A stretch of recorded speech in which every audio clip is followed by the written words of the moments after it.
আমাদের চ্যানেলের সমস্ত গল্প শুনতে এক্ষুনি সাবস্ক্রাইব করুন আমাদের ইউটিউব চ্যানেলটিকে। বেল আইকনে ক্লিক করতে ভুলবেন না সমস্ত গল্পের আপডেট এবং নোটিফিকেশনস সবার আগে পাওয়ার জন্য। জয়েন করতে পারেন ফ্রিকি ফ্রাইডে স্টোরিজকে মাত্র 29 অথবা 59 টাকার একটি প্ল্যানের মাধ্যমে এবং নিজেকে যুক্ত করতে পারেন আমাদের এক্সক্লুসিভ মেম্বার্সদের তালিকায়। কারণ এখন নিয়মিত ফ্রিকি ফ্রাইডে স্টোরিজে আমরা নিয়ে আসছি আমাদের এক্সক্লুসিভ মেম্বার্সদের জন্য এক্সক্লুসিভ কিছু গল্প। সেগুলো শোনার জন্য যুক্ত করুন নিজেকে আমাদের এক্সক্লুসিভ সদস্যদের মধ্যে।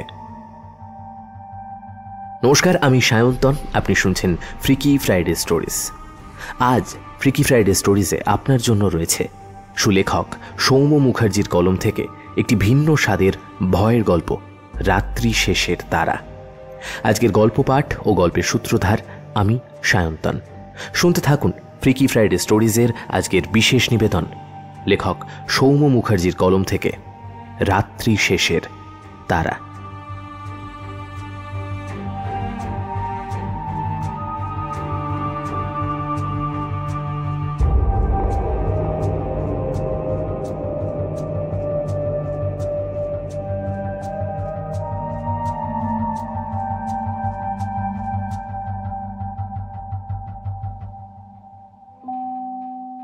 ঘটনাটা ঘটেছিল আজ থেকে 10 বছর আগে। আজকের দিনেই এইখানেই, এই দার্জিলিংয়ে। আমি এখন বসে আছি এই নির্জন পাহাড়ের ধারে, রাস্তার মিটমিটে ল্যাম্পপোস্টের আলোর নিচে।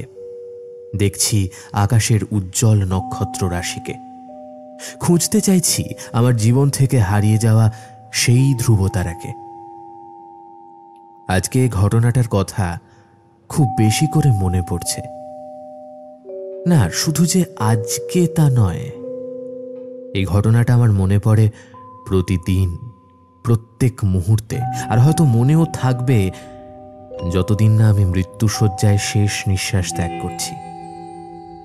এই দিনটাতে আমি এক কাছের বন্ধুকে চিরকালের জন্য হারিয়ে ফেলি। না, সে আমার চেনা কেউ ছিল না, কিন্তু কয়েক ঘন্টার আলাপে তাকে আমার খুব কাছের কেউ বলে মনে হয়েছিল। অদৃশ্য হলেও সে আমার সাথে রয়েছে সব সময়। তার কথাই আজ বলবো আপনাদের। সেবার অফিসে অনেকদিন টানা কাজ করার পর 3 দিনের একটা ছুটি মঞ্জুর হয়। না, তৃতীয় দিনের ছুটিটা সবার জন্য ছিল না, সেটা ছিল শুধু আমার জন্য। সেটা বসের থেকে আলেকালে পাওয়া উপহার বললে ভুল হয় না। একটা বড় প্রজেক্টের কাজ সময়ের মধ্যে শেষ করে একটা কোম্পানিকে হ্যান্ড ওভার করতে পারায় বস খুব খুশি হয়েছিলেন। তাই 2 দিন ছুটির সাথে আরও একটা দিন যোগ করেন কেবলমাত্র আমার জন্য। এমনিতে ছুটি থাকলে আমি বাড়িতে শুয়ে বসে কাটাই, কিন্তু সেবার মনে হলো কোথাও একটা ঘুরে আসা যাক। ভাবা মাত্রই ল্যাপটপ নিয়ে বসে পড়লাম ট্যুরিস্ট সাইটের অনুসন্ধানে। অনেক খোঁজাখুঁজির পর ঠিক করলাম দার্জিলিং যাব। ভাবা মাত্রই টিকিট বুক করে ফেললাম। বাড়িতে মানুষ বলতে আমি একা। বাবা মা মারা গেছেন বেশ কয়েক বছর হলো, আর সৌভাগ্য কি দুর্ভাগ্য জানি না, আমি বিবাহ বন্ধনে আবদ্ধ হইনি তখনও। না না, এটা ভাবার কারণ নেই যে এখন আমি বিবাহিত। পরের দিন বাক্স প্যাটরা গুছিয়ে বেরিয়ে পড়লাম। একা মানুষ, একটা মাত্র সুটকেসে সব জিনিসপত্র আর জামাকাপড় নিজের জায়গা করে নিল। হাওড়া স্টেশন থেকে দার্জিলিং মেল ধরে রওনা দিলাম কাঞ্চনজঙ্ঘার বাসভূমির উদ্দেশ্যে। ট্রেনে উঠে সারা সন্ধে ধরে নানান মানুষের বিভিন্ন কার্যকলাপ আর কথাবার্তা শুনে মনে হচ্ছিল যেন কলকাতার ছোট্ট একটা বাজার উঠে এসেছে এই কামরার মধ্যে। আমার পাশের কামরাতেই দেখলাম একদল দেহাতি উঠেছে। তারা গান শুরু করলো। বেশ ভালোই লাগছিল। গান শুনতে শুনতে কখন যে রাত হয়ে গেছে খেয়ালই নেই।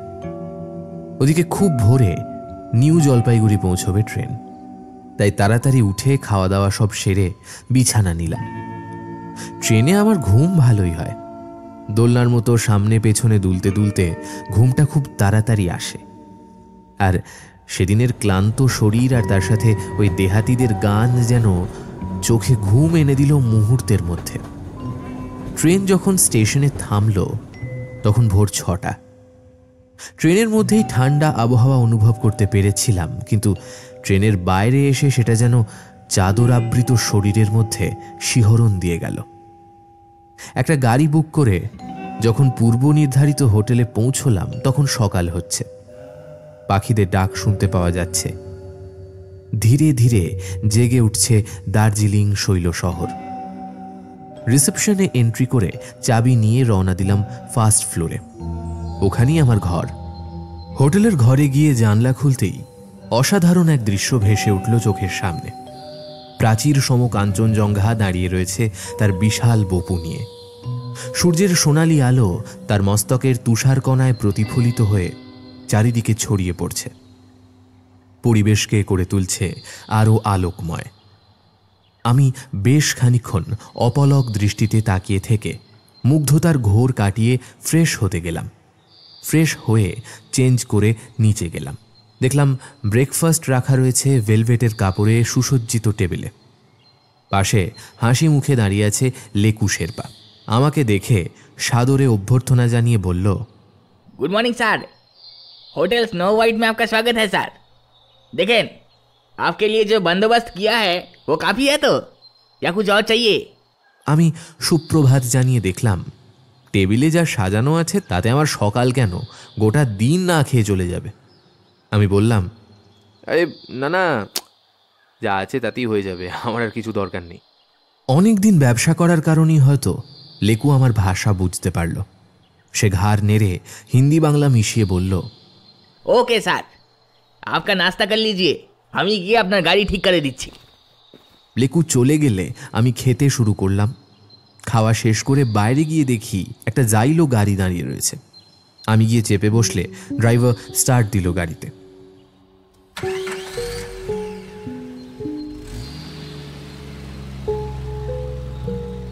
দার্জিলিং জায়গাটা সত্যিই খুব সুন্দর। চারদিক পাহাড় আর পাহাড়। যত দূর চোখ যায় দিগন্ত বিস্তৃত পর্বতশ্রেণী যেন এঁকে বেঁকে চলেছে ঠিক সাপের মতো। উঁচু উঁচু চূড়ার ওপর সাদা বরফ ছড়িয়ে রয়েছে তুলোর মতো।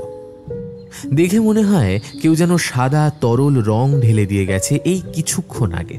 এই পর্বতশ্রেণী শহরটাকে চারিদিক থেকে ঘিরে রয়েছে ঠিক যেন মাতৃস্নেহের সুরক্ষা বলয়ের মতো, যাতে কোনো শত্রু এই প্রাচীর ভেদ করে তার এই ছোট্ট সন্তানসম শহরটাতে আঘাত হানতে না পারে। গাড়ি সর্পিলাকারে এঁকে বেঁকে পাহাড় কেটে সাথে চলতে থাকলো সূর্যের সাথে লুকোচুরি খেলা।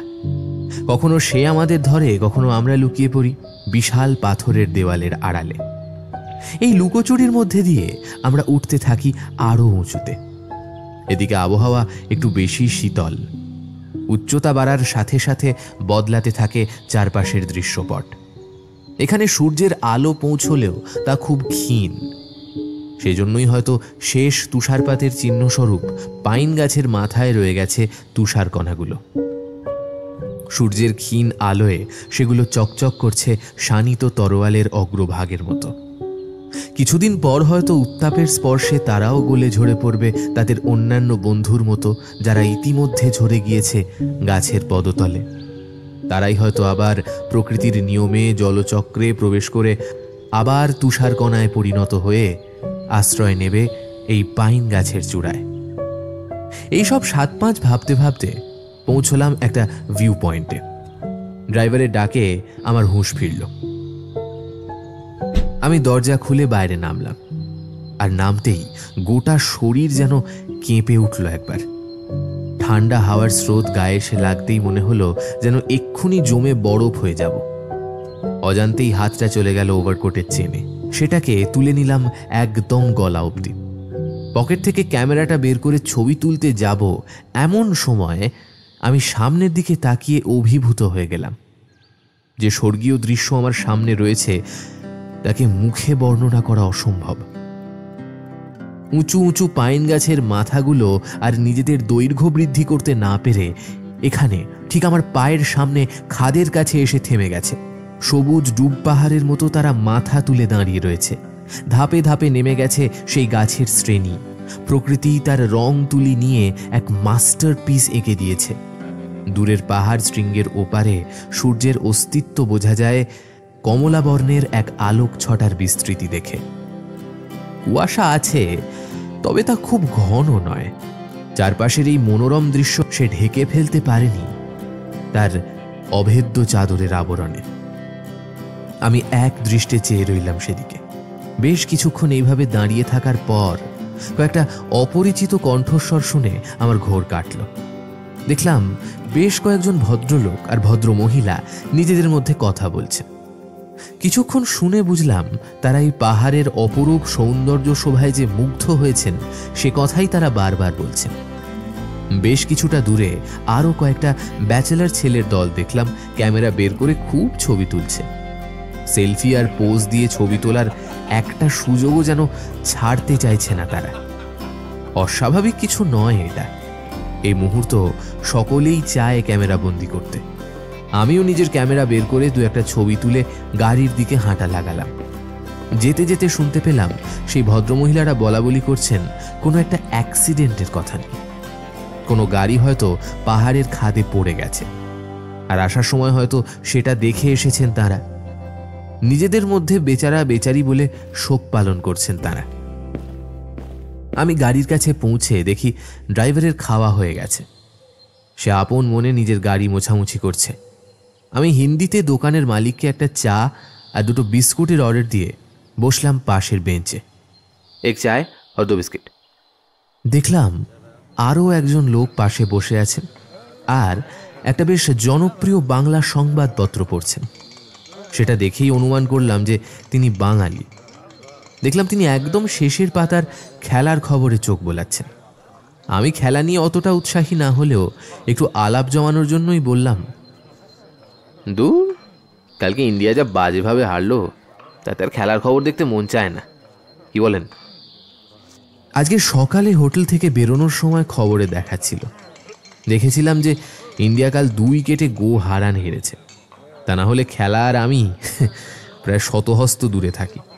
কে কবে জিতলো, কে কবে হারলো, কে কোন দিন ভালো খেললো, এসব নিয়ে আমি কোনো খবরই রাখি না। এই তো সেদিন অফিসে ধোনি IPL-এ কটা কাপ জিতেছে, আমি গিয়ে সোজা বলে দিলাম যে RCB আবার কাপ কবে জিতলো যে ধোনি কাপ পাবে। ধোনি যে CSK-র হয়ে খেলে সে কথা আমি সেদিনই প্রথম জেনেছিলাম।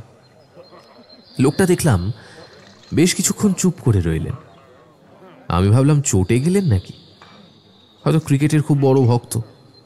কথাটা বলে ঠিক করলাম না কি এই সব ভাবছি, হঠাৎ দেখি লোকটা কাগজটা মুড়ে ফেলে হাসি মুখে আমার দিকে তাকালেন। বললেন, হ্যাঁ মশাই, একেবারে বাজে ভাবে এত কম রান চেস করতে পারবে না, এটা কি কেউ কখনো ভেবেছিল? যাই হোক, নমস্কার, আমার নাম ভুবন সরকার, কলকাতা থেকে এসেছি। আপনিও তো বাঙালি মনে হচ্ছে। আপনার নামটা? আমি একটু আশ্বস্ত হলাম, বললাম, আমার নাম অভি, ভালো নাম অভিক চ্যাটার্জি। আমিও কলকাতা থেকেই এসেছি। নিশ্চয়ই আপনিও ট্যুরিস্ট, কিন্তু আপনি একা? আর কেউ নেই সাথে? আরে না না, আমি একা নই। ওই যে আমার দল ওইখানে দাঁড়িয়ে আছে। আমি বুড়ো হয়েছি, তাই এতটা হাঁটা চলা আর নিতে পারি না, তাই এখানে একটু বসে জিরিয়ে নিচ্ছি। এরপর চা খেতে খেতে বেশ কিছুক্ষণ কথা হলো আমাদের দুজনের। ড্রাইভারের ডাক আর লোকটার দলের মধ্যে থেকে তাড়া না দিলে হয়তো সারাদিন ওখানে বসেই কেটে যেত। শেষ অবধি আমাদের উঠতে হলো। আমি দোকানের বিল মিটিয়ে তাকে বিদায় জানিয়ে ফিরে আসছি, হঠাৎ তিনি আমাকে পেছন থেকে ডাকলেন। আমি ঘুরে তাকাতে তিনি বললেন, আচ্ছা, আপনি কি আরো উপরে যাচ্ছেন? হ্যাঁ, দেখি, আবহাওয়া খুব খারাপ না হলে আরেকটু উপরের দিকে যাব, না হলে নিচে নেমে আসবো। আচ্ছা, কিন্তু একটু সাবধানে যেও, কেমন? এই আমরা ফেরার সময় একটা গাড়ি খাদে পড়ে গেছে দেখলাম। কোন হতভাগার দল যে সেখানে গেছিল কে জানে। বোধহয় কেউ বেঁচে নেই। আমি দেখলাম সত্যি আবহাওয়া খারাপের দিকে যাচ্ছে। এতক্ষণ সূর্যের ক্ষীণ আলো এসে পৌঁছলেও এখন আর তার দেখা নেই। একটু একটু হাওয়া দিচ্ছে আর মেঘও জমতে শুরু করেছে। আমি লোকটির সাবধান বাণীতে সম্মতি জানিয়ে আবার গাড়িতে এসে বসলাম। ড্রাইভারকে জিজ্ঞেস করলাম যে সে গাড়ি চালাতে পারবে কিনা এই পরিস্থিতিতে, নাকি নিচে নেমে যাবে। সে বলল যে তাদের এই রাস্তায় গাড়ি চালিয়ে অভ্যেস হয়ে গেছে, অসুবিধা হবে না। আমি কিছুটা নিশ্চিন্ত হলাম। এরপর গাড়ি চলতে শুরু করলো। এর আগে যাও আশপাশের পাহাড়, গাছ, ছোট ছোট বাড়ি দেখা যাচ্ছিল, এখন কুয়াশা সব কিছুকে আবৃত করে রেখেছে। যতই ওপরে যাচ্ছি ততই যেন ঘন হতে থাকছে কুয়াশার চাদর। মেঘগুলো এখন আরও কাছে এসে গেছে, হাত বাড়ালেই যেন ছুঁতে পারবো তাদের। গাড়ির সামনে কিছুই দেখা যাচ্ছে না। গাড়ির হলুদ আলো আর কুহেলির ধোঁয়াটে রং মিলে এক দুর্ভেদ্য ধোঁয়ার প্রাচীর গড়ে তুলেছে। সত্যি ড্রাইভারদের সাহস আছে, আর সাথে আছে গাড়ি চালানোর অসাধারণ স্কিল। রাস্তার প্রতিটা বাঁক সে ঘুরে যাচ্ছে নির্দ্বিধায়, কোনো রকম হর্ন ছাড়াই। সামনে বেশ কয়েকবার অন্য গাড়ি চলে এলেও খুব সহজেই সেটাকে সামলে নিয়েছিল আমার ড্রাইভার। তাই দেখে আমারও মনে একটা বিশ্বাস জন্মে যায়। কিন্তু বিপদটা ঘটে বেশ কিছুক্ষণ পর। ড্রাইভার খুব ভালোভাবেই চালাচ্ছিল গাড়িটা, কিন্তু সামনের একটা বাঁকে গাড়ির চাকাটা পিছলে যায় খুব বাজেভাবে। সামনেই ছিল একটা উঁচু বাঁক, এবং তার সাথে ছিল আরও একটা ট্যুরিস্টদের গাড়ি। তারাও ওপর থেকে নামছিল। সামলাতে না পেরে আমাদের গাড়িটা গিয়ে লাগলো সামনের পাহাড়ের বড় দেওয়ালের ঠিক শেষ প্রান্তটাতে। সাথে সাথে একটা দারুণ ঝটকা লাগলো। মাথাটা সজোরে গিয়ে লাগলো সামনের সিটের পেছন দিকে। এরপর দুবার গাড়ির ছাদে মাথা ঠুকে আর বুকটা ঠুকলো খুব জোরে। প্রবল যন্ত্রণায় চেঁচিয়ে উঠলাম।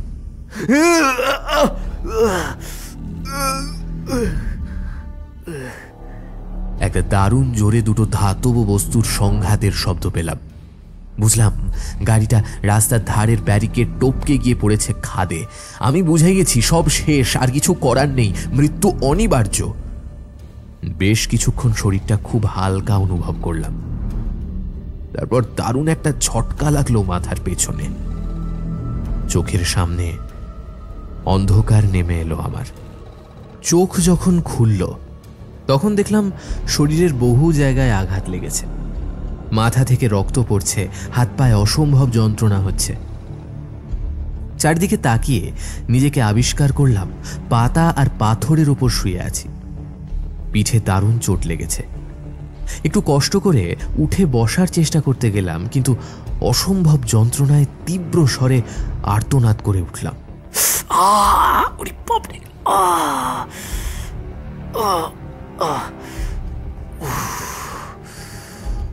কবজিতে খুব জোরে লেগেছে মনে হয়, ভেঙে গেছে। আমি অনেক কষ্ট করে হাত পা ঘষে এগোতে থাকলাম। বেশ কিছুটা এরকমভাবে এগিয়ে ভাবলাম এরকমভাবে এগোনো সম্ভব নয়। যতক্ষণ না উদ্ধার হচ্ছি ততদিন এভাবেই থাকতে হবে। হঠাৎ করে একটা নুপুরের শব্দ শুনতে পেলাম। মনে মনে ভাবলাম এখানে নুপুরের শব্দ কিভাবে আসবে, কিন্তু আমি যে স্পষ্ট শুনলাম। আবার শুনতে পেলাম নুপুরের শব্দটা, এবারে আরো স্পষ্ট এবং এক নাগাড়ে হয়ে চলেছে সেটা। ধীরে ধীরে তার তীব্রতা যেন আরো বাড়ছে উত্তরোত্তর। চারদিকে তাকাতে দেখি পাইন গাছের মধ্যে দিয়ে এগিয়ে আসছে একটা নারী। সাদা ওড়না উড়ছে হাওয়ায়। একটা আলোর ছটা যেন বেরিয়ে আসছে তার সর্বাঙ্গ থেকে। আমি ভাবলাম এখানে এই রাতে মেয়ে আসবে কি করে? আমি কি ভুল দেখছি? মাথায় চোট পেয়েছি বলে নাকি? চোখ দুটো ভালো করে রোগড়ে আবার তাকালাম। না, কোনো ভুল নেই। সত্যি মেয়েটা এগিয়ে আসছে এদিকে, কিন্তু এখানে কিভাবে পৌঁছলো সে? এসব ভাবতে দেখি সেই মেয়েটি খুব কাছে চলে এসেছে, আমার সামনে দাঁড়িয়েছে। আমি এসব চিন্তায় এত মগ্ন ছিলাম যে আমি দেখেও যেন একটা ঘোরের মধ্যে ছিলাম। আমার হুঁশ ফিরল তার কথায়। এই যে এরকম ভাবে বসে থাকবে নাকি? চলুন, উঠুন। আরে বাবা, কত জায়গা এখনো দেখার আছে, সেখানে যাবেন না?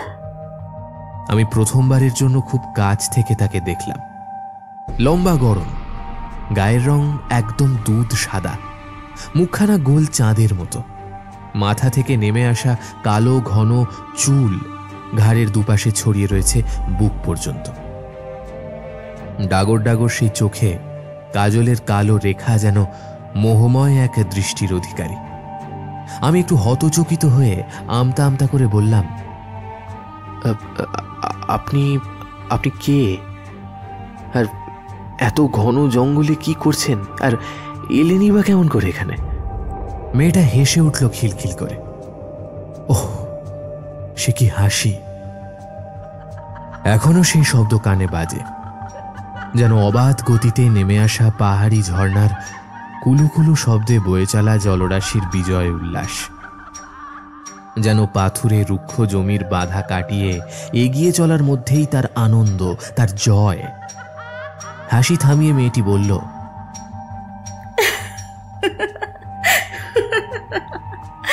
এত প্রশ্নের উত্তর একসাথে কিভাবে দিই বলুন তো? আচ্ছা, আমি সব বলবো আপনাকে। আপনি আগে উঠুন তো, চলুন একটু ঘুরে আসি। আপনি ছাড়া কাকেই বা বলবো সব কথা? আর তো কেউ আসে না এখানে। আমি একটু অবাক হয়ে বললাম, কিন্তু আমি যে উঠে দাঁড়াতেই পারছি না। হাতের কবজিটা মনে হয় ভেঙে গেছে, আর পাটাও নাড়তে পারছি না যন্ত্রণায়।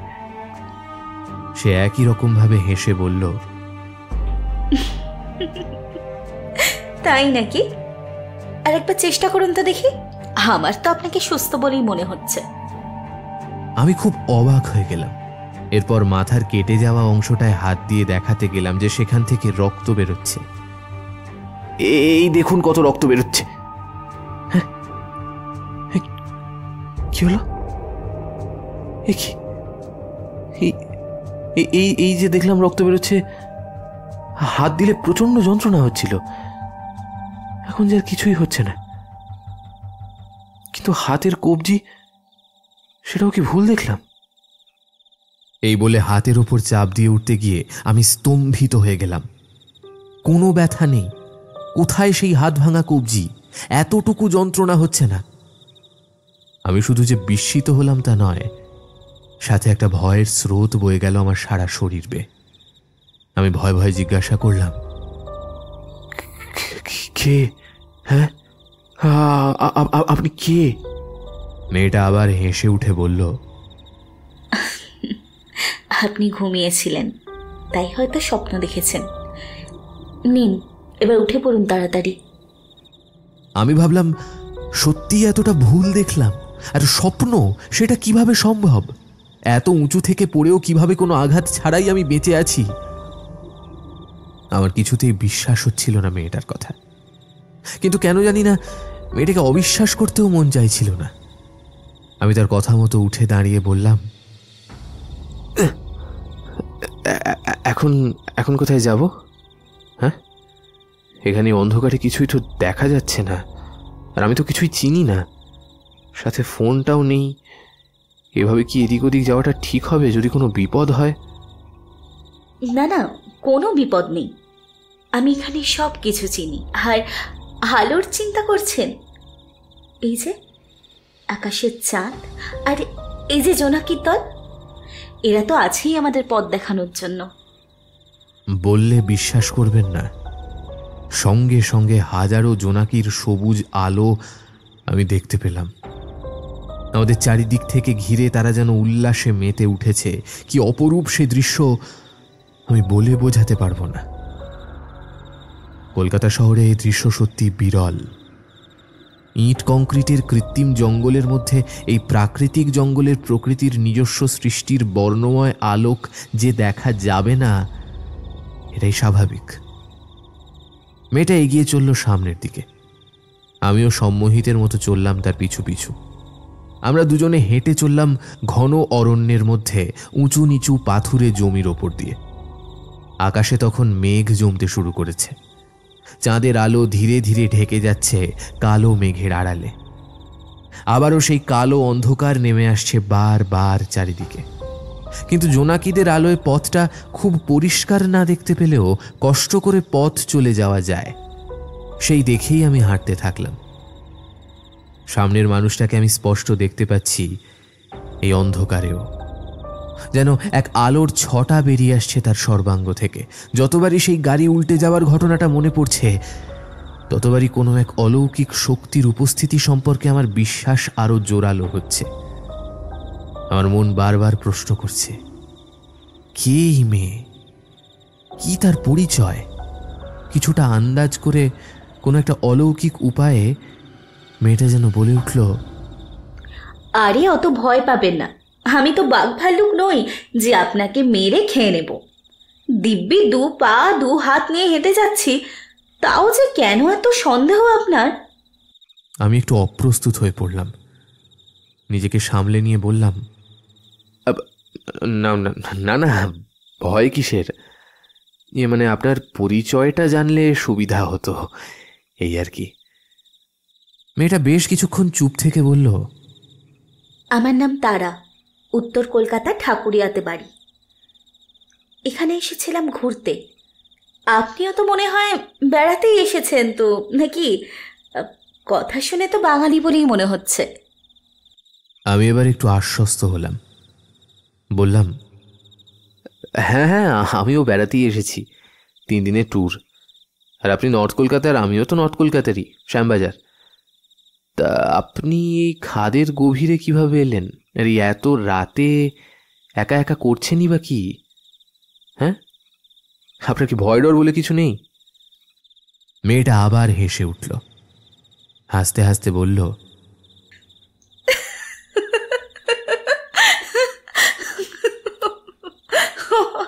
ভয়? আমার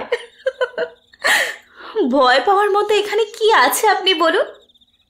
এই অরণ্য, আকাশের চাঁদ, জোনাকির আলো, গুনগুন শব্দে গেয়ে চলা ঝিঝির দল, এদের থেকে ভয় কিসের? আর মানুষের জীবনে সব থেকে বড় ভয় কিসের জানেন? সে তো অনেক কিছুই হতে পারে, কোনো কাছের মানুষকে হারাতে। আমার এটাই মনে হয়। আপনার কি মত?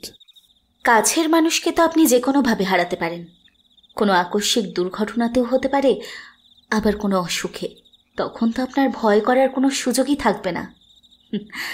আমার মতে মানুষের সবচেয়ে বড় ভয় তার মৃত্যু। নিজের মৃত্যুকে কাছ থেকে দেখার মধ্যে যে ভয় আছে, সে ভয় আর কোনো কিচ্ছুতে নেই, এমনকি কাছের মানুষের মৃত্যুতেও নেই। আর আমার সে ভয় চলে গেছে অনেক দিন আগেই। মনে হলো নিঃশব্দে মৃদু হাসল মেয়েটা। আমি একটু অবাক হলাম। মৃত্যুর ভয় নেই মানে কি তামাশা করছে আমার সাথে? আমি সাথে সাথে প্রশ্ন করলাম, কেন আপনার মৃত্যু ভয় নেই কেন? আপনি কি ভূত নাকি যে মৃত্যুর ভয় নেই আপনার? হ্যাঁ, একটু মজার ছলে কথাটা বলে আমি একটু হাসলাম। মেয়েটাও সাথে সাথে হেসে উঠল, বলল, হেই, আপনার কি সন্দেহ হচ্ছে নাকি আমি ভূত কিনা? নাকি মনে হচ্ছে এক্ষুনি শাকচুন্নি সেজে আপনার ঘাড়ে চেপে বসবো? হ্যাঁ, না না, তা কেন? এইভাবে হাসি ঠাট্টা করতে করতে কতক্ষণ যে হেঁটেছিলাম তার আর খেয়াল ছিল না। একসময় আমি খুব আকৃষ্ট হয়ে পড়ি মেয়েটার ওপর। ওই হাওয়ায় উঠতে থাকা এলোমেলো ঘন চুল, লাল ঠোঁট, মুক্তোর মতো উজ্জ্বল সেই দাঁত। হাসলে মনে হয় যেন দেবী সরস্বতী নিজে তার বীণার তারে ঝংকার তুলেছেন। অনেকক্ষণ হেঁটে আমি ক্লান্ত হয়ে পড়েছিলাম। এবার আমি দাঁড়িয়ে তাকে জিজ্ঞেস করলাম। মেয়েটা মুখে আঙুল দিয়ে চুপ করতে নির্দেশ দিল। আমি চোখ বন্ধ করে এক মনে শোনার চেষ্টা করলাম। খুব মৃদু একটা শব্দ হচ্ছে। পাহাড়ি উপত্যকার ঠান্ডা হাওয়া পাহাড়ের উঁচু দেওয়ালে ধাক্কা খাওয়ার আগে পাইন বনের মধ্যে দিয়ে যাওয়ার সময় একটা সুরের সৃষ্টি করছে। আর তার সাথে মিশেছে পাহাড়ি ঝোপের মধ্যে থাকা ঝিঁঝির দলের এক নাগাড়ে সন্ধ্যা সঙ্গীত। সত্যি, প্রকৃতি হলো সবচেয়ে বড় সৃষ্টিকর্তা। প্রকৃতির নিজস্ব সঙ্গীত হয়তো সবসময় আমরা শুনতে পাই না। এরকম নির্জন নিরুপদ্রব প্রকৃতির কোলে যখন আমরা আশ্রয় নিই, তখন সেও হয়তো চায় তার নিজের সৃষ্টির স্বরূপকে আমাদের সামনে তুলে ধরতে। চোখ বন্ধ অবস্থাতেই আমি দাঁড়িয়ে রইলাম সেখানে। একবার পেছন থেকে ডাক শুনলাম, এবার ডান দিকে ঘুরুন। না না, চোখ খুলবেন না, চোখ বন্ধ করেই ঘুরুন। এবার আস্তে আস্তে চোখ খুলুন। হ্যাঁ খুলুন, হ্যাঁ এই তো খুলুন। আমি চোখ খুলে স্তম্ভিত হয়ে গেলাম। যে দৃশ্য আমি দেখলাম তাতে সত্যি যে কোনো মানুষ অপূর্ব এই শব্দটি ব্যবহার না করে থাকতে পারে না। আকাশে মেঘ জমলেও তার মধ্যে দিয়ে চাঁদ উঁকি দিয়ে যেটুকু আলো উপত্যকায় ফেলতে সক্ষম হচ্ছে, তাতে দেখা যাচ্ছে নিচের উপত্যকা দিয়ে বয়ে চলা সরু নদীটি মনে হচ্ছে যেন এক রূপলি ফিতের অংশ বিশেষ। দুই পাশে বেশ কিছুটা জায়গা পাথর বালিতে ঢাকা। সেখানে জন্মায়নি কোনো সবুজ প্রাণ। রুক্ষ পাথরের মধ্যে তারা হয়তো তাদের আধিপত্য বিস্তার করতে পারেনি। দৃষ্টি একটু প্রশস্ত করলে দূরে পাহাড়ের বাড়ি আর হোটেলগুলো যেন মনে হচ্ছে ছোট্ট ছোট্ট খেলনা বাড়ির মতো, যেন কেউ এসে সেগুলোকে সাজিয়ে রেখে গেছে পরপর। কোনো কোনো বাড়ি কিংবা হোটেলের বারান্দায় নীল লাল আলো জ্বলছে। নির্দিষ্ট দূরত্বে থাকা আলোর উৎসগুলো বুঝিয়ে দেয় সেগুলো আসলে ল্যাম্পপোস্টের আলো। তার নিচ দিয়েই হয়তো ছুটে গেছে রাস্তা, যে রাস্তা দিয়ে হয়তো সকালে এসেছি আমি। তখন ভেবেছিলাম হয়তো এই রাস্তা দিয়েই ফিরে আসব, কিন্তু কখনো কি ভেবেছিলাম এইভাবে এই পাহাড়ের গা থেকে সেই রাস্তাকেই হয়তো দেখতে হবে। পাহাড়ের চূড়াগুলো এখন আর অত স্পষ্ট দেখা যাচ্ছে না। মেঘ এসে ঢেকে দিয়েছে তাদের উঁচু চূড়াগুলোকে। ঠান্ডা জলীয় বাতাস এসে লাগছে মুখে চোখে। বৃষ্টির পূর্বাভাস ভেসে আসছে সেই জলো বাতাসের সাথে।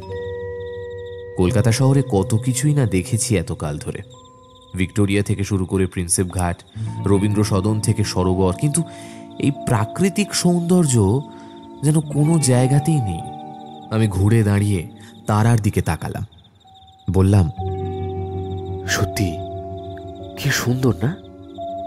এইরকম কিছু একটা দেখবো ভাবতেই পারিনি। এই যেন প্রকৃতির এক আলাদাই রূপ। রাতের পাহাড় সত্যি মায়াবী। বেশ কবি কবি ভাব আছে তো আপনার মধ্যে। লেখালেখি করেন নাকি? আমিও হেসে উঠলাম। আবার মেয়েটি বলল, জানেন, আমি যখন প্রথম এখানে আসি তখন খুব একা একা লাগতো। কেউ কোথাও নেই, শুধু শুধু আমি একা মানুষ এই জঙ্গলে। জীবিত প্রাণী বলতে শুধু এই জোনাকিদের দল। আমার খুব একা লাগতো, কিন্তু কিছুদিন পর দেখলাম এরাই আমার বন্ধু হয়ে উঠল। এই রাতের আকাশ, চাঁদের আলো, এই দূরের পাহাড়, সবাই যেন আমার খুব কাছের বন্ধু হয়ে উঠল। আমার কষ্ট হলে কোত্থেকে যেন হাজার হাজার জোনাকিরা এসে ভিড় জমাতো আমার চারপাশে। গায়ে মাথায় বসে তাদের উষ্ণ রঙিন স্পর্শ আমাকে অনুভব করাতো। এরপর তারা আমাকে পথ দেখিয়ে নিয়ে আসতো এরকম অসম্ভব সুন্দর কোনো স্থানে। ঘন্টার পর ঘন্টা বসে থাকতাম। একসময় আমার মনের সমস্ত দুঃখ চলে যেত। আস্তে আস্তে বুঝলাম এরাই আমার প্রকৃত বন্ধু। এরা হয়তো মানুষের মতো কথা বলতে পারে না, কিন্তু এরা মানুষের মতো স্বার্থপর নয়, যে একসাথে থাকার কথা দিয়েও দূরে চলে যায়। নিজের মনের ইচ্ছা পূরণের পর ছুঁড়ে ফেলে দেয় না। সে আপনার হয়তো কারোর ওপর রাগ আছে তাই জন্য বলছেন। সব মানুষ কি সমান? মেয়েটি যেন দারুণ রাগে চেঁচিয়ে উঠল। হ্যাঁ হ্যাঁ, সব মানুষ সমান, নইলে আজ আমি এখানে থাকতাম না। আমি সেই রুদ্রমূর্তি দেখে ভয় ভয় বললাম,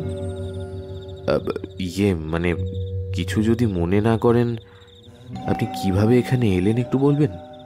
আর কার ওপরই বা এত রাগ আপনার? যদি আপনার কিছু সমস্যা না থাকে, এখনো তো ভোর হতে অনেকটা দেরি। এই রাতে মনে হয় কেউ আমার খোঁজে আসবে না, তাই আপনার গল্প শুনেই না হয় সময়টা কাটাই। হ্যাঁ, যদি অবশ্যই আপনি কিছু মনে না করেন তো। মেয়েটা একটু সময় নিয়ে নিজেকে সামলে নিল। তারপর সে বলতে শুরু করলো। আমার কথা কি আর শুনবেন, সাধারণ বোকা মেয়েদের ঘটনা যেমন হয় সেরকমই। আজ থেকে প্রায় 5 বছর আগে আমি তখন সিটি কলেজে ইংলিশে বিএ করতে ঢুকেছি।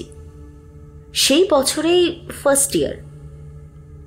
আমার সাথে একটা ছেলে পড়তো, তার নাম সন্দীপ। ছেলেটাকে প্রথম দেখি কলেজের ফ্রেশার্সে। আমি আর আরো দুজনে একসাথে ফার্স্ট ইয়ারের হয়ে অ্যানাউন্সমেন্ট কম্পিটিশনে নাম দিই। আমি কোনোদিনই এইসব বিষয়ে বেশি আগ্রহী ছিলাম না, স্কুলেও এইসব বিষয়ে খুব কমই অংশগ্রহণ করতাম, কিন্তু বন্ধুদের চাপাচাপিতে একরকম বাধ্য হয়েই নাম দিই সেই কম্পিটিশনে। সন্দীপের আবার এ বিষয়ে খুব ভালোই অভিজ্ঞতা ছিল, সেটা আমি জানতে পারি নাম দেওয়ার পর। রিহার্সালের জন্য আমাদের সপ্তাহে 3 দিন কমন রুমে যেতে হতো, সেখানে যে যার পার্টনারকে নিয়ে রিহার্সাল করতো। তো সন্দীপ আমাকে খুব ভালোভাবে শিখিয়েছিল কিভাবে অ্যানাউন্সমেন্ট করতে হয়, কিভাবে কথার টোনে কারো দৃষ্টি আকর্ষণ করতে হয়, কিভাবে না দেখে এক একটা বড় সেন্টেন্স বলে দেওয়া যায়। আমি তার এই বিষয়ে এত জ্ঞান দেখে সত্যি খুব মুগ্ধ হলাম। এরপর কম্পিটিশনে আমরা দ্বিতীয় হই। তারপর থেকেই আমাদের বন্ধুত্ব আরও বাড়তে থাকে। কলেজ থেকে ছুটি পেলেই আমরা ঘুরতে যেতাম, ঘুরে বেড়াতাম কলকাতার অলিগলির মধ্যে দিয়ে। দুপুরে রাস্তার ধারে বসে থাকা আইসক্রিমওয়ালার কাছ থেকে আইসক্রিম কিনে খেতাম, বৃষ্টিতে ভিজে বাড়ি ফিরতাম। এরকম কত স্মৃতি এখনো মনে পড়ে, যেন জীবন্ত হয়ে রয়ে গেছে মনের গভীরে। তারপর এইরকম চলতে চলতে কখন যে সন্দীপকে ভালোবেসে ফেলেছিলাম বুঝতেই পারিনি। এরপর একদিন সন্ধেবেলা বাড়ি থেকে বলে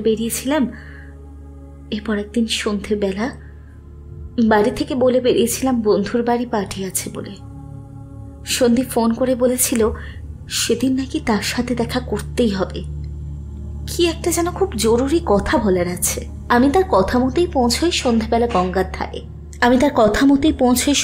গঙ্গার ধারে। তার বলা জায়গাটাতে একটা ফাঁকা বেঞ্চ দেখে একপাশে বসে অপেক্ষা করতে থাকি সন্দীপের জন্য। এরকম বেশ কয়েক মিনিট কাটবার পর পেছন থেকে একটা হাত আমার কাঁধে এসে আলতোভাবে চেপে বসে। আমি চমকে উঠে দাঁড়াই, ঘুরে দেখি সন্দীপ হাসি মুখে দাঁড়িয়ে। পোস্টের আলোয় মুখটা খুব সুন্দর লাগছিল সেদিন। আমি বললাম, বাবা, ভয় পাইয়ে দিয়েছিলে আমায়। আমি ভাবলাম কে না কে। সে কি, কেন? অন্য কারোর আসার কথা ছিল নাকি? ধ্যাৎ, যাও তো, তুমি না। কি গো, তুমি যে বললে কি একটা জরুরি কথা বলবে, বললে না তো? আর আমাকে মিথ্যে বলে বাড়ি থেকে আসতে হলো। কি হলো, কিছু বলছো না যে?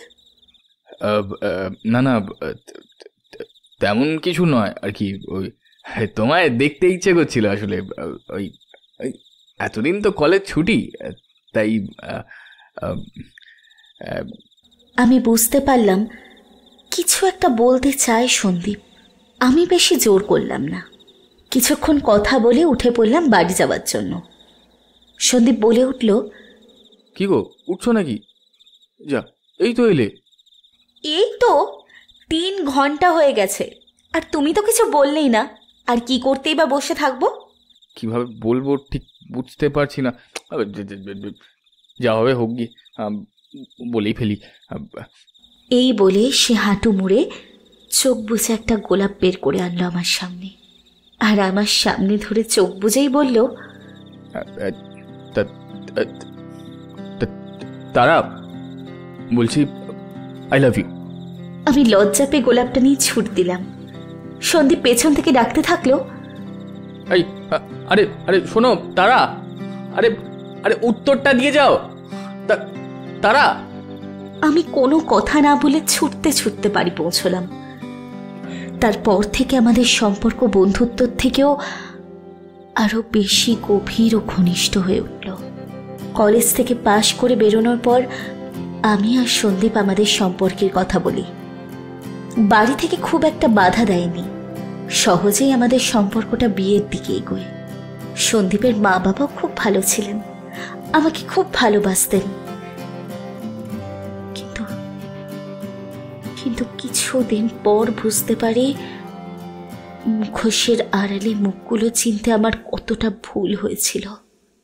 বেশ কয়েকদিন ভালোই কাটে, নতুন সংসার নিয়েও বেশ খুশিই ছিলাম। কিন্তু তারপর থেকেই চেনা মুখগুলো পাল্টে যেতে শুরু করলো। সন্দীপের ব্যবহারও দিনকে দিন পাল্টে যেতে শুরু করলো। একদিন জানতে পারলাম সে নেশা করে। এমন কোনো নেশা নেই যে সে করে না। এই পর্যন্ত হলেও হয়তো মানিয়ে নিতাম, কিন্তু যখন জানলাম সে আমাকে ছাড়া অন্য আরো একটা মেয়ের প্রতি আসক্ত হয়ে পড়েছে, তখন আর কিচ্ছু করার থাকে না। জানেন, আমি অনেকবার বলেছিলাম, কান্নাকাটি করেছিলাম, কিন্তু কিছুতেই কিচ্ছু হয়নি, কিচ্ছু না।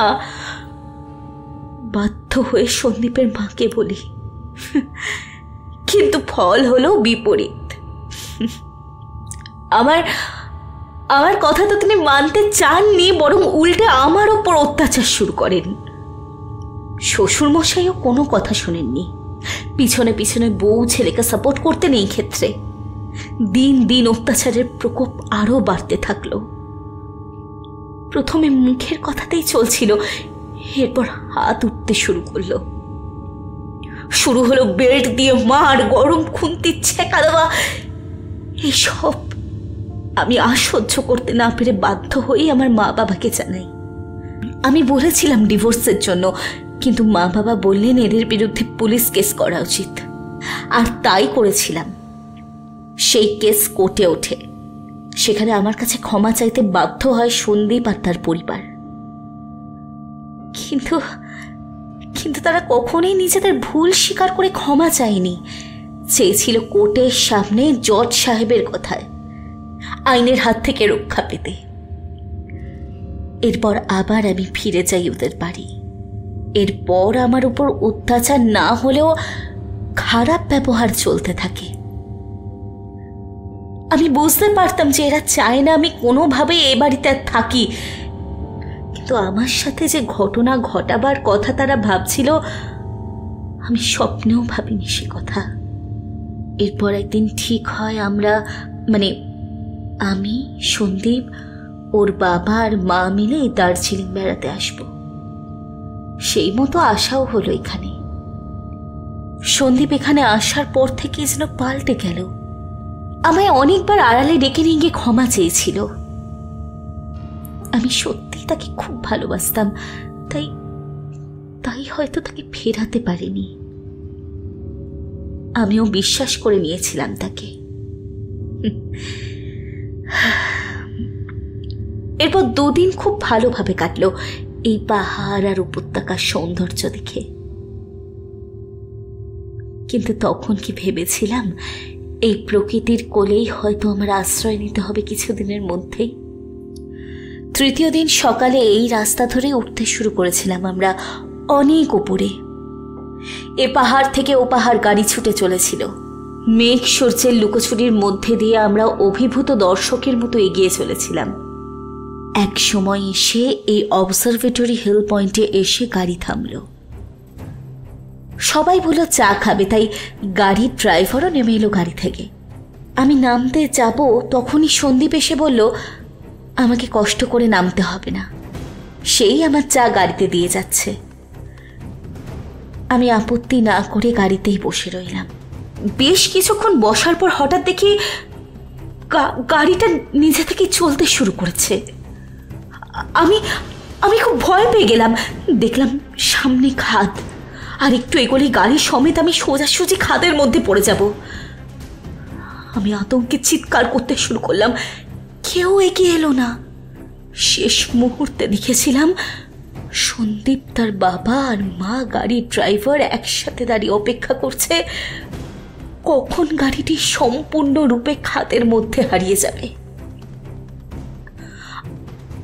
আমি অনেক চেষ্টা করেছিলাম জানেন, কোনোভাবে যদি গাড়ির দরজা খুলে বেরিয়ে আসা যায়, কিন্তু ড্রাইভারের সাথে আগে থেকে ওদের কথা ছিল যে নামবার সময় যাতে সব দরজা লক করে নামে।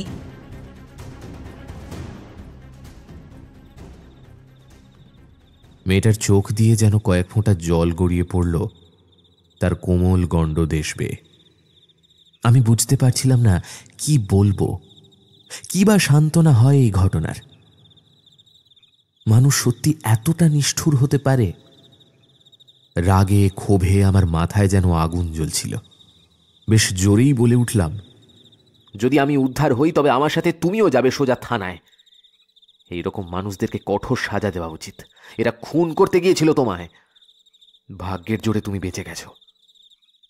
মেয়েটা যেন একটু মৃদু হাসল। শাস্তি দেবার ক্ষমতা যে আমার নেই, আর থাকলেও বা কি হতো? ওদের শাস্তি দিয়েই বা কি হবে? যে স্বপ্ন নিয়ে আমি বাবা মাকে ছেড়ে নিজের সমস্ত স্বপ্ন ফেলে এক ডাকে চলে গেছিলাম তাদের বাড়ি, সেই সব কি আর ফিরে পাওয়া যাবে? যাবে না। তার থেকে এই বেশ আছি। আমার জীবনের সব আনন্দই যে চলে গেছে, শুধু রয়ে গেছে এই দুঃখ, হতাশা, এগুলোই। আর এরাই আমার বন্ধু এখন। আমি তারার কাছে একটু সরে গিয়ে বসলাম। বেশ কিছুক্ষণ চুপচাপ। ঠান্ডা হাওয়ার দাপট যেন বেড়ে গেছে আরও কিছুটা। আমি নিস্তব্ধতা ভেঙে নিচের নদীর দিকে তাকিয়ে বললাম, ওই নদীটা দেখেছো তারা? এখন দেখে মনে হচ্ছে ওর দুপাশে বালি আর পাথরে ভরা জায়গাটা হয়তো ওই সবুজ গাছগুলোকে বাধা দিচ্ছে নিজেদের আধিপত্য বিস্তারে। সেই অনুযায়ী গাছগুলোর হতাশ হয়ে হাল ছেড়ে দেওয়ার কথা, যে তারা আর পারবে না নদীর থেকে জল নিয়ে নিজেদের খাদ্য তৈরি করতে। কিন্তু ওরা কি আশা ছেড়ে দিয়েছে? ওরা এই আশাতেই থাকে আবার হয়তো কোনো এক গ্রীষ্মের দুপুরে বরফ গলা জল এসে পরিপূর্ণ করে তুলবে এই নদীকে। দুকুল ছাপিয়ে যাবে তার জলরাশি। তখন বালি পাথর সবাই থাকবে, কিন্তু তারা আর বাধা দিতে পারবে না তাদেরকে নদীর জল শোষণ করতে। এরপর আবার একদিন জল কমে আসবে, কিন্তু সেদিন তারা আশাহত হওয়ার পরিবর্তে আবার নতুন করে অপেক্ষা করবে আবারও কোনো গ্রীষ্মের দুপুরের। আচ্ছা, মানুষও যদি ওই সবুজ গাছপালাগুলোর মতো হতো, তাহলে কি পৃথিবীতে এত দুঃখ, এত হতাশা থাকতো? কেউ কি চরম যন্ত্রণা মনের কষ্টে ভুগে আত্মহত্যার পথ বেছে নিত? হয়তো পৃথিবীটা তাহলে আজ অন্যরকম হতো। হতাশা, দুঃখ, কষ্ট সবকিছুই হয়তো তাকে বাধা দেবে জীবনে, কিন্তু আমাদের দৃঢ় প্রতিজ্ঞ হয়ে উঠতে হবে যাতে এদের কেউ কোনোদিন পরাজিত করতে না পারে। মানুষের জীবনের সবকিছু চলে গেলেও তার মধ্যে শেষ সম্বল স্বরূপ পড়ে থাকে তার জীবনী শক্তি, তার বেঁচে থাকার ইচ্ছে, কিছু করার ইচ্ছে। সবকিছু হারিয়ে গেলেও মানুষের মধ্যে এই রসদটুকু থেকে যায়। শুধু দরকার সেগুলোকে সঠিকভাবে ব্যবহার করা। তুমিও সেরকম তারা। হয়তো তোমার মধ্যেও সেই রসদটুকু বেঁচে আছে। শুধু একটা স্ফুলিঙ্গের প্রয়োজন, তাতে জীবনে নতুন পথের সূচনার অগ্নিশিখা জ্বালিয়ে তোলার জন্য। হ্যাঁ? তারা অবাক দৃষ্টিতে আমার দিকে তাকিয়ে রইল। বেশ কিছুক্ষণ আমিও তাকিয়েছিলাম তার দিকে। কতক্ষণ এইভাবে কেটেছিল আর মনে নেই। প্রতিবারই যেন মনে হচ্ছিল আমার মনের খুব ছোট্ট একটা কুঠুরিতে একটা কেউ হাতুড়ি দিয়ে আঘাত করে চলেছে, আর তাতে খোদাই করে চলেছে তার একটা নাম, তারা। তারাই প্রথম কথা বলে। আমি কোনোদিন আগে ভেবে দেখিনি, আর এইভাবে ভাববার মতো লোকেরও আমার সাথে সাক্ষাৎ হয়নি। এই কথাগুলো যদি আরো কিছুদিন আগে শুনতাম, যদি সন্দীপের জায়গায় আজ তুমি থাকতে, এইভাবে খাদের ধারে কথাগুলো না শুনে যদি এখান থেকে 30-40 ফুট উপরে রাস্তার ধারে ল্যাম্পপোস্টের উজ্জ্বল আলোর নিচে বসে শুনতাম, তাহলে হয়তো আমি আবার কোনো নতুন উদ্যমে বেঁচে থাকার স্বপ্ন দেখতাম। কিন্তু এখন আর সে সুযোগ নেই।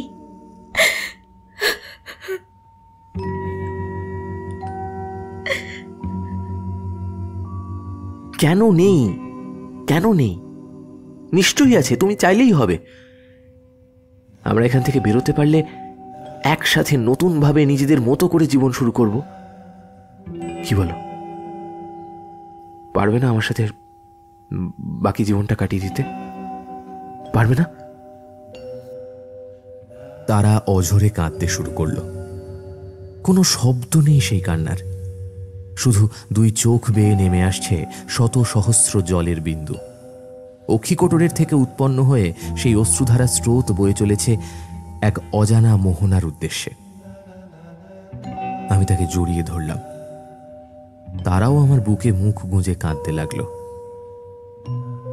বেশ কিছুক্ষণ পরে আমি বুঝলাম আমি বাতাসের মধ্যে দিয়ে কাউকে ধরে আছি। সেখানে কেউ নেই, কিন্তু আমি স্পষ্ট দেখতে পাচ্ছি তারাকে। আমি সেই অবস্থাতেই জিজ্ঞাসা করলাম, তারা তারা আমি তোমাকে ধরতে পারছি না কেন? হ্যাঁ, আমি পারবে না। আমি যে আর এই পৃথিবীর লৌকিক জগতের অধিবাসী নেই।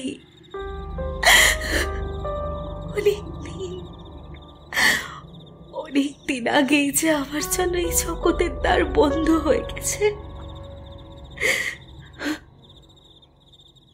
আমি চমকে উঠলাম। এসব কি বলছে? আমি তাকে সরিয়ে দিয়ে বললাম, এসব কি বলছো তুমি? আমি ঠিকই বলছি অভি, আমি ঠিকই বলছি অভি। এতক্ষণ দেহহীন তারার সাথে কথা বললে, এবার আমাকে সশরীরে একবার দেখে আসবে। চলো। ঘটনার আকস্মিকতায় আমি কোনো কথা বলতে পারলাম না। যন্ত্রচালিতের মতো তারার পেছনে হাঁটতে লাগলাম। আবার গাছগাছালির মধ্যে দিয়ে হেঁটে চললাম আমরা। এক জায়গায় গিয়ে তারা দাঁড়িয়ে গেল, হাতের আঙুল দেখিয়ে নির্দেশ করলো সামনের দিকে। সেদিকে তাকাতে দেখলাম একটা গাড়ি ভাঙাচোরা অবস্থায় পড়ে আছে। দেখে মনে হয় খাদের গভীরে পড়ে গেছে অনেক দিন আগে। আবার এগিয়ে গেল তারা। আমিও গেলাম। গিয়ে যে দৃশ্য দেখলাম তাতে ভয় পেলাম না আমি। পরিবর্তে একটা করুণা আর মায়ার মিশ্র অনুভূতি খেলে গেল আমার বুকের মধ্যে। সাথে সাথে ফুটে উঠল মানুষের হিংস্র রূপের এক নগ্ন রূপ। তারার প্রাণহীন ক্ষতবিক্ষত শরীরটা পড়ে আছে গাড়ির ভেতরে। রক্ত জমাট বেঁধে রয়েছে বহু জায়গায়, শুধু শরীরে নয়, গাড়ির ভেতরেও বেশ কিছু জায়গায়। আমি ছুটে গিয়ে জড়িয়ে ধরলাম তার শরীরটাকে। নাইবা থাকলো তাতে প্রাণ, নাইবা সে বলতে পারলো নিজের অনুভূতির কথা। তবু সে আমার কাছে জীবিত, থেকে যাবে চিরকাল। বেশ কিছুক্ষণ পর আমি উঠে দাঁড়ালাম। পিছন ঘুরে দাঁড়িয়ে তারাকে বললাম, তোমার সঠিক সৎকারের সব দায়িত্ব আমার। আমি এভাবে তোমাকে এখানে ফেলে রাখতে পারবো না। না না, আমি এখানেই ভালো আছি। এইভাবে নিজের মতো ঘুরে বেড়াচ্ছি, প্রকৃতির মধ্যে আশ্রয় নিয়েছি। আমি কোথাও যেতে চাই না, কোথাও না। না না, তারা হয় না। তা এইভাবে তুমি থাকতে পারো না। এই জগৎ যে তোমার জন্য নয়। যদি পরজন্ম বলে কিছু হয়, তাহলে আবার আমাদের দেখা হবে। তারা বেশ কিছুক্ষণ চুপ করে থেকে কাঁদো কাঁদো গলায় বলল, বেশ, তাই হবে। তুমি যখন বলছো তাই হোক। কিন্তু কিন্তু কি? যদি কোনোদিন তোমার কথা মনে পড়ে, তাহলে কি করব? হ্যাঁ, সেদিন তোমায় কোথায় পাবো? তারা আবার সেই হাসি হেসে উঠল। সে বলল,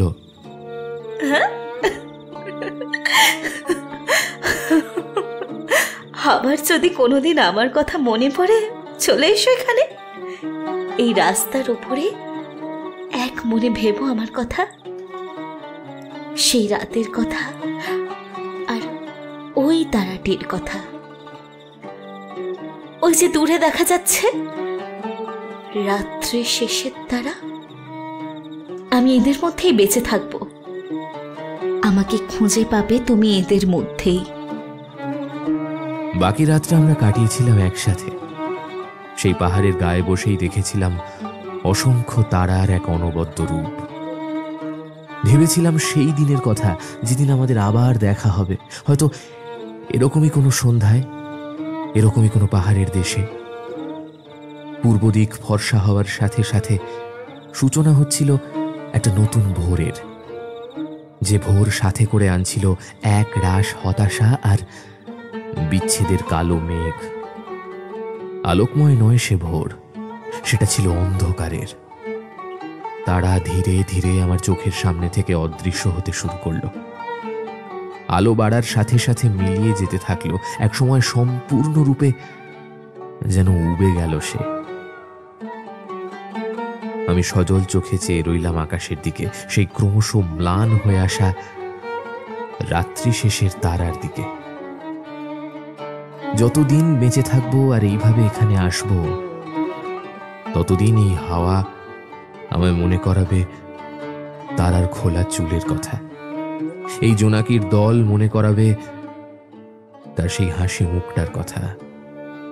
আর ওই আকাশের শেষ তারাটা, যেটা বিচ্ছেদের মুহূর্তে তারার বেদনাময় মুখের দৃশ্যকে জীবন্ত করে তুলবে আমার সামনে।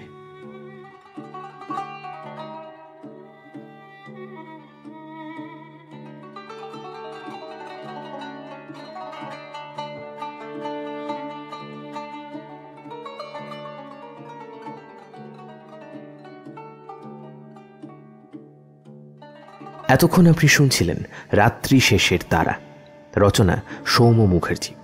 আজকের গল্প পাঠ, গল্পের সূত্রধার এবং অভির ভূমিকায় ছিলাম আমি, সায়ন্তন। অন্যান্য চরিত্রে আমার সাথে ছিল আর্য, নীল, তৃষা। এই গল্পের নাট্যরূপ নির্মাণে ছিল উমা, শব্দ সংযোজনে ছিল পিয়ালি, আবহ সঙ্গীত ও স্পেশাল এফেক্টসে ছিল আর্য। এই গল্পের প্রচ্ছদ নির্মাণ করেছে টিম পিক্সেলেট। কেমন লাগলো আজকের গল্পটা? যদি এই গল্পটা আপনাদের ভালো লেগে থাকে, অবশ্যই ভিডিওটিকে একটি লাইক করে দেবেন, চ্যানেলটা সাবস্ক্রাইব করতে ভুলবেন না, কমেন্টের মাধ্যমে অবশ্যই আপনাদের মতামত জানিয়ে দেবেন, আর অবশ্যই বেল আইকনে ক্লিক করে দেবেন সমস্ত গল্পের আপডেট সবার আগে পাওয়ার জন্য। আগামী পর্বে আবার দেখা হবে আপনাদের সাথে। সবাই ভালো থাকবেন।